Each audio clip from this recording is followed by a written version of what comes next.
होता है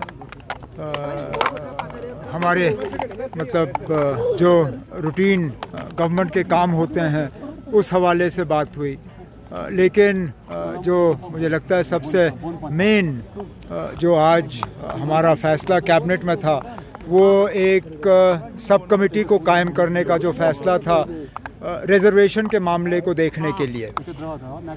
रिजर्वेशन को लेके बहुत सी बातें की जा रही हैं, परेशानियों का और शिकायतों का भी इज़हार हो रहा है। हमारे नौजवान खासकर ओपन कैटेगरी के उनको लगता है कि उनको अपना हक नहीं मिल रहा है, लेकिन उसके साथ साथ वो लोग जिनको रिजर्वेशन के दायरे में लाया गया है वो नहीं चाहते हैं कि उनके हक में कोई कमी हो। तो इसलिए आज कैबिनेट ने फैसला किया है कि एक सब कमेटी कायम की जाएगी। उस कैबिनेट सब कमेटी में 3 ऑनरेबल मिनिस्टर होंगे और उन्हें कैबिनेट ने ये कहा है कि वो एक होलिस्टिक व्यू इस रिजर्वेशन के मामले का लें, वो ये देखें कि अभी तक क्या हुआ है।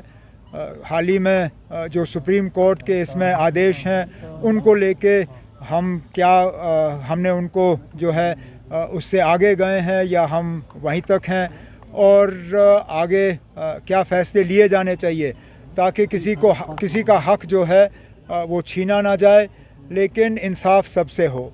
तो इसके लिए कैबिनेट सब कमेटी अब बनाई गई है, उन्हें वक्त दिया गया है, वो अपना रिपोर्ट जो है कैबिनेट के सामने पेश करेंगे और उसके बाद हम कोई फैसला इसमें कर पाएंगे। उमर साहब, क्योंकि माशाल्लाह 5 साल की गवर्नमेंट है लोगों की फलाह व बहबूद के लिए, अभी से कहेंगे कि 1 महीना हो गया क्या किया सरकार ने, ये मौजूद नहीं होगा।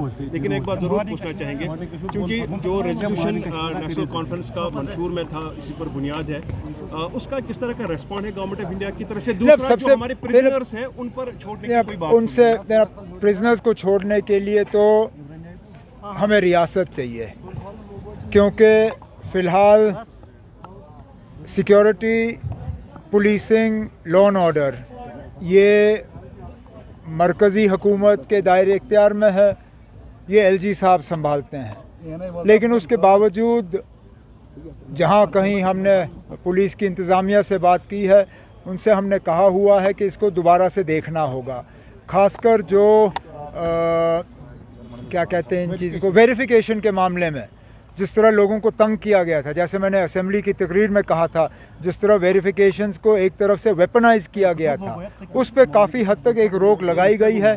आगे भी इसमें थोड़ी और नरमी होगी, लेकिन जहाँ तक लोगों को जेल से छोड़ने की बात है, उसके लिए पहले दिन से हम जम्मू कश्मीर को दोबारा रियासत का दर्जा दिलवाने में हम लगे हुए हैं, क्योंकि हमें मालूम है कि कुछ ऐसी चीज़ें जो लोग चाहते हैं उसमें कुछ प्रोग्रेस हो, वो हम यूटी के ज़रिए नहीं कर सकते।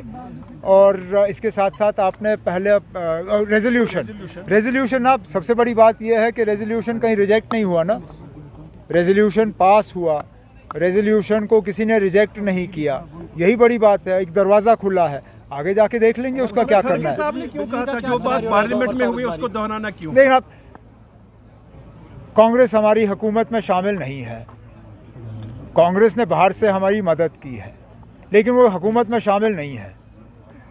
अब ये हुकूमत ने ये रेजोल्यूशन लाया है, इस रेजोल्यूशन को मां सिवाय बीजेपी के तमाम मेंबरों ने उस वक्त पास किया, उसमें कांग्रेस भी शामिल थी।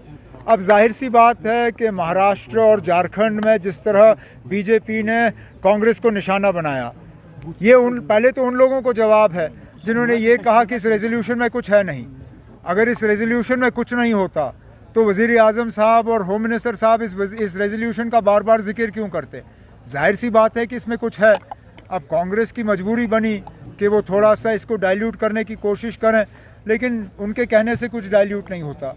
जम्मू कश्मीर की असेंबली ने ओवरवेलमिंग मेजॉरिटी से इसको पास किया है और वो है। उमर साहब कैबिनेट में बिजली के हवाले से कुछ बात हुई, क्योंकि विंटर्स आने वाले हैं और लोगों को काफ़ी दिक्कतें होंगी। अब दिखते हैं, कैबिनेट ने तो पहले ही विंटर प्रिपरेशन का काम किया है।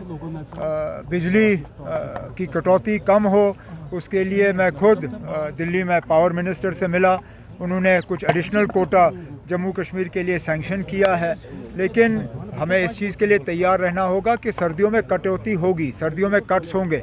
लेकिन मैंने डिपार्टमेंट से ये कहा हुआ है कि जहाँ जहाँ बिजली की चोरी कम हो, जहाँ जहाँ बिजली की फ़ीस जो है उम्मीद के मुताबिक हमें मिले, वहाँ कटौती कम होनी चाहिए, वहाँ लोड शेडिंग कम होना चाहिए।